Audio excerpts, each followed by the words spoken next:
नमस्कार दोस्तों, स्वागत है आप सभी का टेक ड्रीम्स के एक और नए वीडियो में। तो आई नो मैं थोड़ा सा लेट हूं, बट आपको याद होगा कि इंटेल ने मुझे अपनी मीडिया किट भेजी थी, जिसमें उन्होंने मुझे भेजे थे अपने 14 जनरेशन के कोर i5 और core i9 processors. Core i5 14600K को मैं एक डेडिकेटेड वीडियो में अच्छे से कवर कर चुका हूं। अगर आपने वो वीडियो अभी तक नहीं देखी, उसको मिस आउट कर दिया आपने बाय चांस, तो ऊपर आई कार्ड में लिंक ड्रॉप करूंगा, वहां से जाकर आप कोर i5 14600K के बारे में डिटेल में जान सकते हैं। आज का मेरा वीडियो थोड़ा सा 14900K के बारे में एक मैं कहूँ कि ओवरव्यू टाइप का रहने वाला है, क्योंकि मैंने देखा काफी सारे क्रिएटर्स ऑलरेडी 14900K को डिटेल में कवर कर चुके हैं। तो वो चीज हम उतना डिटेल में अभी नहीं जाएंगे। जिस टाइम पर हम लोग इसके साथ में बिल्ड करेंगे आने वाले कुछ दिनों में, और जब तक बायोस अपडेट्स भी नए वाली रिलीज हो चुकी होंगी, तब इसको हम लोग डिटेल में बेंचमार्क करेंगे।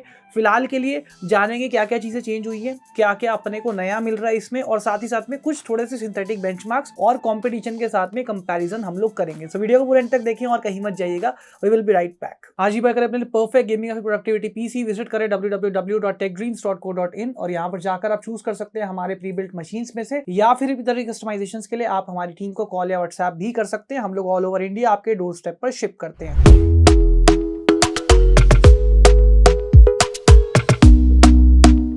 सबसे पहले आपको कुछ चीजें क्लियर कर देता हूं कि जो 14 जनरेशन प्रोसेसर्स है, अगर आपको अभी तक नहीं पता, so these are just 13th gen refresh, यानी कि रैप्टर लेक आर्किटेक्चर के ही रिफ्रेश बेस्ड प्रोसेसर्स ये जो है रहने वाले हैं। सो विच मींस कि अगर आप बहुत ज्यादा परफॉर्मेंस बम्प एक्सपेक्ट करें, नो डाउट कि परफॉर्मेंस बम्प आपको मिलेगा as compare to 13th gen, but उतना ज्यादा जितना 12th जेन और 13th जेन के बीच में परफॉर्मेंस बम्प था, उतना ज्यादा एक्सपेक्ट मत करना, क्योंकि this is just a minor refresh. थोड़े से और रिफाइंड रैप्टर लेक प्रोसेसर्स आप इनको कह सकते हैं। अब कुछ स्पेक्स की बात कर लें तो अपना कोर i9 14900K जो है, इसमें we are getting 24 cores and 32 threads, जिसमें वही 8 परफॉर्मेंस कोर्स आपको मिल रहे हैं और 16 एफिशिएंट कोर्स आपको मिल रहे हैं। प्रोसेसर की क्लॉक स्पीड्स को थोड़ा सा ट्वीक किया गया है as compare to the 13900K, जो कि ओल्डर जनरेशन थी उसके मुकाबले। ये सीपीयू भी सेम सॉकेट यानी कि LJ 1700 पर ही वर्क करेंगे। बता दूं, this is the same socket जो कि 12th एंड 13 जनरेशन दोनों में चलता हुआ आया है, विच मींस कि आप एक ओल्डर मदरबोर्ड भी इसके साथ में यूज कर सकते हैं। बट अगर नया मदरबोर्ड यूज करेंगे विद द एक्स ब्रांडिंग, जैसे कि मेरे पास यहाँ पर गीगाबाइट की तरफ से उनका Z790 Aorus Elite X wifi motherboard है, तो जैसा सुनकर पता चल रहा है आपको यहाँ पर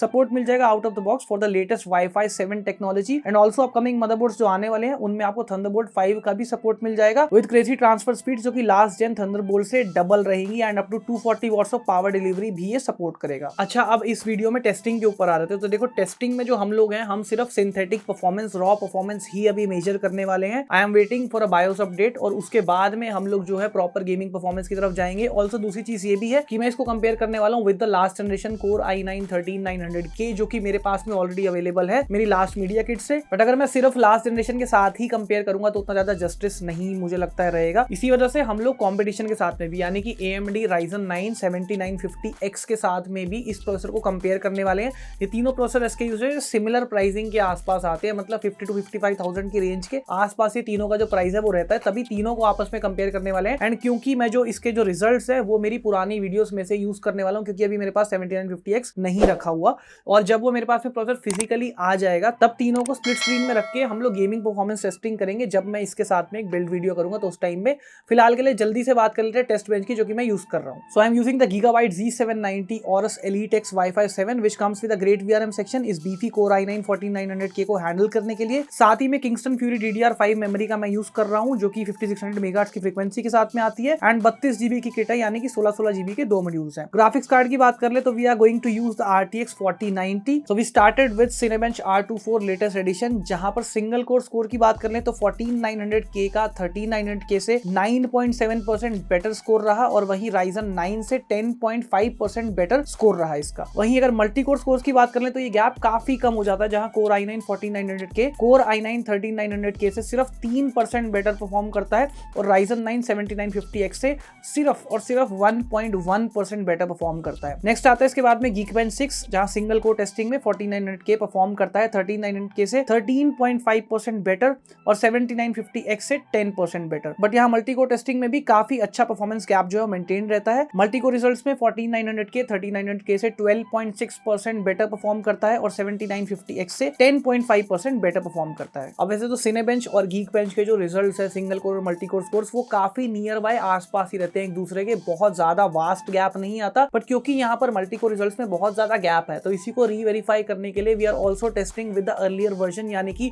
जो Cinebench R23 था उसके साथ में भी हम लोगों ने टेस्ट किया। और Cinebench R23 में टेस्टिंग रिजल्ट्स की बात करें तो सिंगल कोर स्कोर्स में 14900K 3900K से 4.9% फास्टर परफॉर्म करता है और 7950X से 12.4% फास्टर परफॉर्म करता है। वहीं जब बात आती है मल्टी कोर स्कोर्स की तो 14900K 3900K से 3.7% बेटर परफॉर्म करता है और 7950X से 6.2% बेटर परफॉर्म करता है। सो दैट मींस कि यस, मल्टी कोर टास्किंग जो है वो बेटर होने वाली है। और अगर आप कोई ऐसा काम करते हैं जैसे कि लेट सपोज एडिटिंग करते हैं, वीडियो एडिटिंग, या फिर आप प्रोडक्टिविटी के किसी भी ऐसी फील्ड में है, 3D मॉडलिंग करते हैं जहां पर वो एक्स्ट्रा मल्टी कोर परफॉर्मेंस आपको मैटर करता है, तो वहां पर आपको बेटर परफॉर्मेंस ऑब्वियसली मिलने वाला है। अब उसमें कोई जमीन आसमान का डिफरेंस नहीं है, बट हाँ काफी सारी एप्लीकेशन में आपको काफी बेटर परफॉर्मेंस इसमें मिलने वाला है। नेक्स्ट, अगर आप ऐसा कोई टास्क करते हैं जहां पर आपका CPU GPU का साइमल्टेनियस ज्यादा यूसेज है, जैसे कि it could be gaming and streaming at the same time, तो उस केस में भी आपको काफी कमाल का परफॉर्मेंस मिलने वाला है। अब गेम टेस्टिंग जैसा कि मैंने बताया हम लोग 1080p पर ही करेंगे। 1080p पर क्यों करेंगे?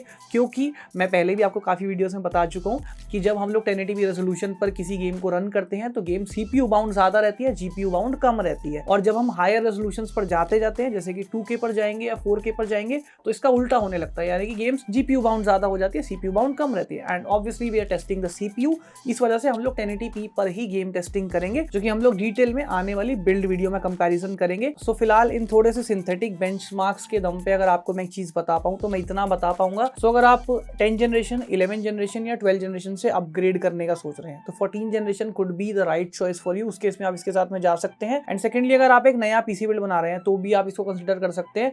अगेन जो चीज हम लोगों ने 14600K की वीडियो में डिस्कस करी थी, जो कि इसकी प्राइसिंग क्या रहने वाली है, क्योंकि स्टार्टिंग में हम लोगों ने अक्सर देखा है इंडियन मार्केट में खासकर क्या होता है कि स्टार्टिंग डेज में जो प्राइसिंग होती है वो हमेशा ज्यादा ही रहती है, लेकिन धीरे धीरे कुछ टाइम बाद जो है प्राइसिंग नॉर्मलाइज होकर एक स्पॉट पर आके रुक जाती है। तो जब तक उस स्पॉट पर नहीं पहुंचती इसकी प्राइसिंग तब तक हम लोग नहीं बता सकते कि इसको लेना क्या उतना ज्यादा सेंसिबल है एज कम्पेयर टू 13th जेन, क्योंकि देखिए परफॉर्मेंस में बहुत ज्यादा जमीन आसमान का डिफरेंस नहीं है। सिर्फ i7 जो SKU है, जो कि i7 14700K है, उसको छोड़कर उसके ऊपर भी एक वीडियो हम लोग डेडिकेटेड करेंगे आने वाले टाइम में। तो उस चीज को ध्यान में रखते हुए आप 13 जनरेशन से अगर अपग्रेड करने का सोच रहे हैं तो मैं बोलूंगा कि नहीं, अभी अपग्रेड करने की जरूरत नहीं है। अगर नया पीसी बना रहे हैं तो दोनों के प्राइसेस को कंसीडर कीजिए कि 14 जेन का कितना है, 13 जेन का कितना है, जिस पर आपको एक बेटर डील मिल सकती है, आप उसके साथ में जाइए। बाकी अगर आप लेने का सोच रहे होंगे तो आप मुझे बताइए आप किसको लेना पसंद करेंगे। आप i9 13900K लेना पसंद करेंगे या आप i9 14900K लेना पसंद करेंगे? और अगर आपको कंपैरिजन वीडियो इन तीनों हाई एंड फ्लैगशिप प्रोसेसर्स की डिटेल में चाहिए, जिसमें हम लोग गेमिंग बेंचमार्क्स डिटेल में करें, don't forget to come and tell me in the comment section. ये था एक छोटा सा ओवरव्यू मेरे दोस्तों। आपको कैसा लगा वीडियो मुझे कमेंट सेक्शन में आकर जरूर बताना। पसंद आया don't forget to hit the like button, ज्यादा से शेयर करें और सब्सक्राइब करें मेरे चैनल को, साथ ही में दबाएं बेल आइकन को भी, ताकि आपको मेरी वीडियो का नोटिफिकेशन मिले सबसे पहले। तो मिलते हैं दोस्तों अगली वीडियो में। Till then, cheers.